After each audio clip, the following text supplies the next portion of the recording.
Армейские подразделения, силы полиции и специалисты по разминированию провели очередные учения на чешской атомной электростанции Темелин в 50 километрах к северу от границы с Австрией.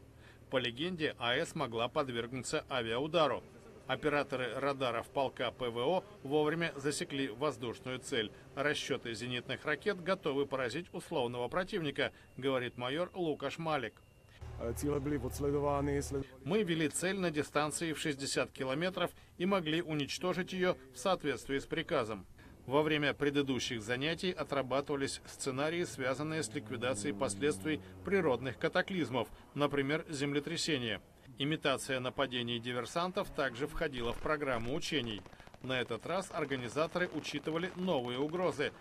План защиты атомного объекта скорректирован с учетом событий в Берлине и Стокгольме, Лондоне и Санкт-Петербурге, объяснил полковник Алоис Урбан. Мы спроектировали заграждения таким образом, чтобы они служили защитой от нападения с использованием грузовика. У них острые грани, их сложно преодолеть.